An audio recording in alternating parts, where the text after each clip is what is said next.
So I just got off work and I'm thinking at some point soon I'm going to either do one or two videos on Big Star and Alex Chilton.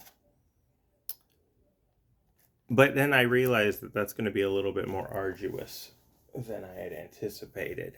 So it's probably for the best that I just do the video I kind of said I was going to do. So, John Phillips, right? Where do you start? Oh, you know what? This is where I'll start. I even thought of a really clever title for this video too. Now because it's bright in here, I can read. My vision is failing though. In the Rock Snob Dictionary, John or Phillips, John, amiably frayed singer-songwriter, more beloved by snobs for his desiccated post-stardom afterlife than for his early work in Mighty Wind-style folk groups and his mid-60s hugeness as the Koreshian leader of the Mamas and the Papas. Descending quickly from megastardom into wanton drug abuse, Phillips in 1970 issued a snob-certified, quote, lost masterpiece called Wolf King of L.A., that unsparingly depicted his junked-up existence and his then-wife's miscarriage, in parentheses, in a song entitled Let It Bleed, Genevieve. Phillips also rallied to score the cult film The Man Who Fell to Earth and to maintain the world's coolest roster of friends, which ran the gamut from Lou Adler to Mick Jagger, who'd coveted Phillips' daughter Mackenzie since her early teens. In 2000, Phillips finally completed the follow-up to Wolf King he'd begun work on in 1977 with Jagger and Keith Richards producing, but expired before its release the following year. So, this book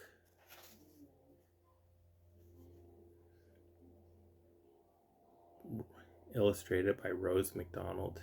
This book, I one time when I cited it, I said when it came out, 2005. So, obviously, Mackenzie Phillips' autobiography came out a little bit after this. I don't know how much later than this. Probably came out, I don't know, 2007, 2008. Yeah. And I listened to it on audiobook on Spotify about it 2 years ago. It's interesting. It's one of the things that I wanted to bring up, and this has kind of a little bit of my sort of not so veiled critique of the baby boomer generation, which is that. So look, the mamas and papas, it's like probably started 65. I looked up when Monday was a hit. I guess it was 66. Really, Monday, California Dreamin'. Those are the two big songs. They're both pretty good. California Dreamin's better. One of my favorite bands of all time, American Music Club, covered California Dreamin' on the San Francisco album. So it's the better song. Those are the two songs that really made the Mamas and Papas. It's kind of amazing when you listen to Mackenzie Phillips' audiobook, or if you read it, I guess, how having these particular hit records was able to allow John Phillips' family to be to live like so decadently. Just the amount of like drugs, cars, and free time. People don't value free time as much as they probably should. Working is kind of good because when you're at work, you're very cognizant of how valuable your free time is. But anyways, it's a rock star who wrote Monday and California Dreamin', and then some of the other songs appeared to sort of be covers. I don't have any mamas and papas. He was able to really just like live it up and do a bunch of dope and drink and stuff, right? So, mamas and papas, and well, actually, I'm not going to really slander the guy. I think his first marriage, he was kind of portrayed as sort of an abusive guy. The first album he released is John the Wolf King of L.A. This is good. If you if you listen to Will Oldham, uh, which I was really into Will Oldham for a while. I'll say right now that the last like 10 Will Oldham albums have sucked because that guy just can't stop. He just like somebody should have just told him like, hey, you know what? Just like save it for later, like the song, right? You should just like conserve a little bit, have a little bit of circumspection with what you're doing. Genius. But he didn't. He just kept churning out albums. So I think I stopped around Beware, maybe. But Will Oldham covered one of these songs on, I think it was More Reverie. Or, yes, that was one of the cover EPs. And the song was called Someone Sleeping. And that kind of piqued my interest. But this was really hard to find. It was out of print. And people were like really, really after it. It's probably you could get it on vinyl, but that was probably also difficult. And the copies that were still in circulation were in bad condition, probably. And then this label, who are they?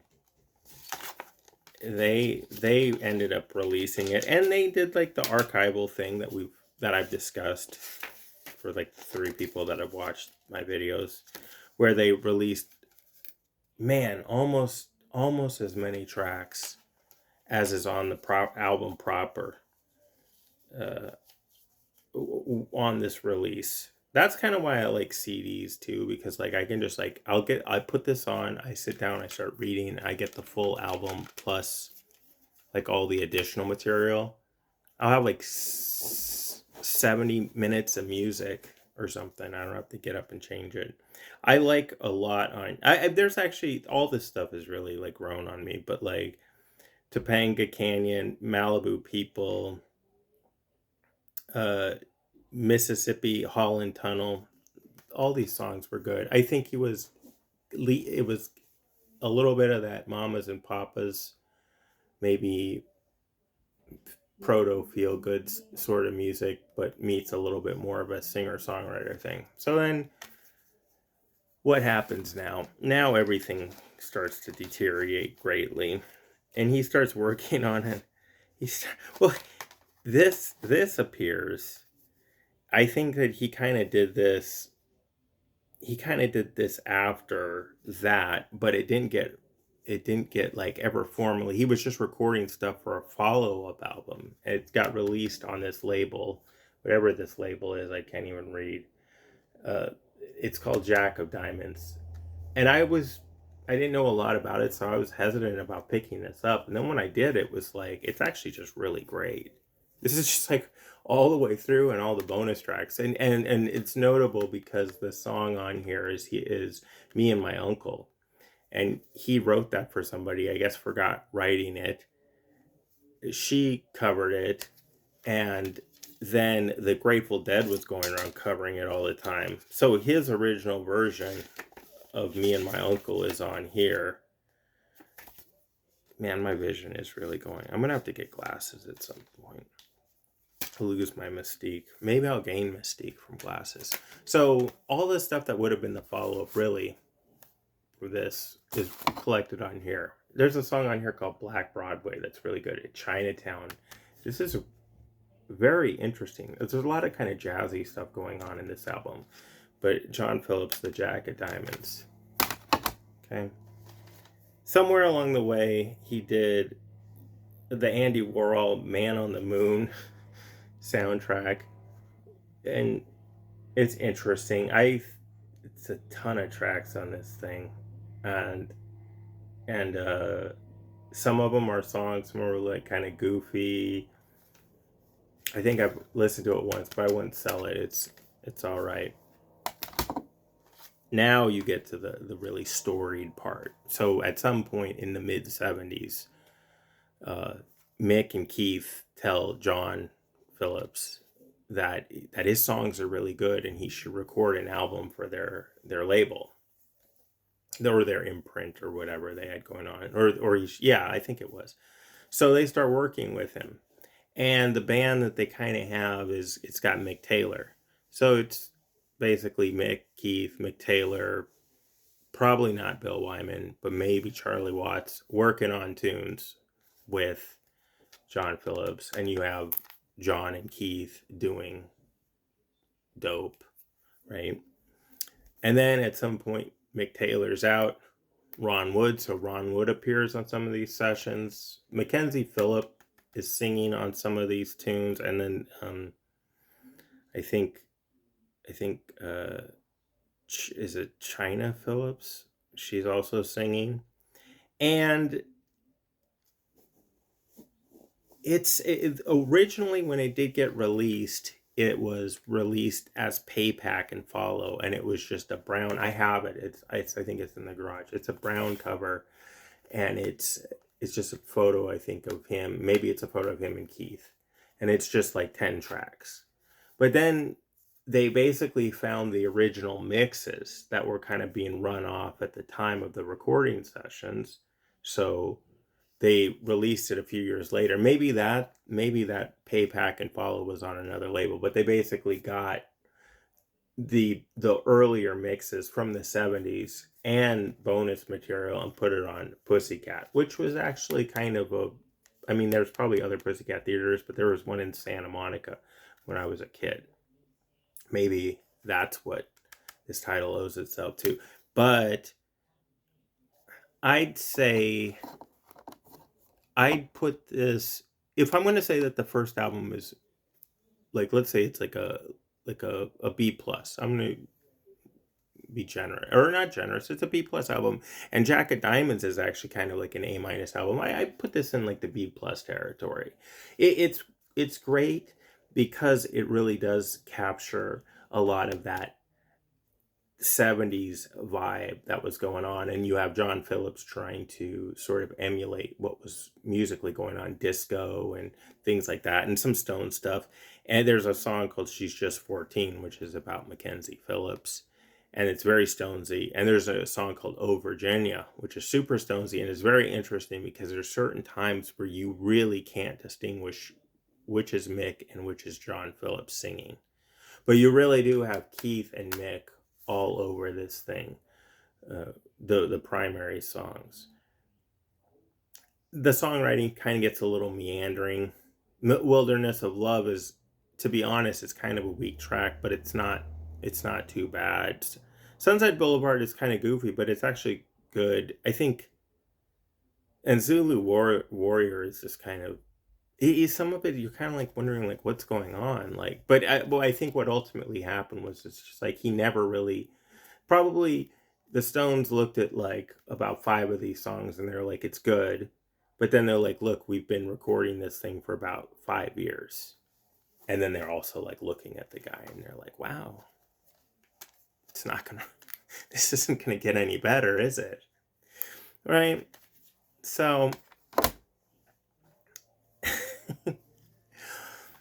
this is one of the last things that got released. This definitely came out contemporaneously or right before Mackenzie Phillips' High on Arrival book came out, and it's called Many Mamas, Many Papas. It has the songs that John was writing in the late 70s, early 80s, and he got together with some of the old mamas and papas. Cass Elliott's not here; she had passed away. Mackenzie Phillips is filling in, and and they're playing, and it's really amazing that these songs that he was writing without any comprehension, like, and it's on this one too, he's writing these songs without any comprehension that they're going to get any recognition or get on any album, but he's like demoing these songs. For some reason he writes some of his best tunes that way. And the first disc is studio recordings from 81 to 89. Is that what that says? I guess so. 81 to 89. Wow. And there's a song called Go Now, and then Frankie, which is, I think, kind of like he just watched Saturday Night Fever and he came home and wrote a song about it. And then there's also his version of Kokomo, which is my buddy Nick from Pet Drop the Heroes, one of his favorite Beach Boys songs of all time, you know. Nick, sometimes if we're talking about the Beach Boys, he just can't stop talking about Kokomo and how much he loves it.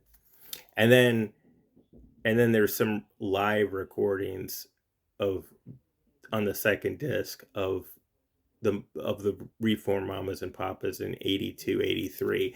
There was a what's really important is there's an SNL sketch that came out like 15 years ago, something like that, 14 years ago maybe, and it's the Family Feud with the Phillips family versus the Osmonds, and then Bill Hader is playing John Phillips, and Kristen Bell is playing Mackenzie Phillips, and there's a thing where Marie Osmond is telling the host it's not really Marie Phillips, or Marie Osmond, it's whoever the actress is, and she's like, I want you. She's like, how do you guys like stay so upbeat? And she's like, well, just want you guys to know that we're high on life. And then Bill Hader, as John Phillips, chimes in. He says, I want you to know that we're also high on life, and downers, and wine, and not life, right? I always thought that was so funny. I love like that kind of like contradictory humor. So this release, so that SNL sketch came out right after Mackenzie Phillips' book came out. This came out right before it. Now the result, so Mackenzie Phillips, she says that she had a kind of borderline consensual, though it's hard to say, you know, power dynamics and also drugs and alcohol involved. She had a borderline consensual sexual relationship with her dad, John Phillips, right? Now, because of that, all these are pretty much out of print and no one will really talk about them, and they're not on Spotify, which is a tragedy because I find myself wanting to put, especially tracks from this. For some reason, this one is kind of the most time. The songs on here are kind of the most timeless. I don't know, but all of them are really. They're all really kind of like fun to listen to. He did an album when he got it together before she published her book after he died, and before he died, he did an album. I want to say it was like Phillips 99 or something. It was just his last album.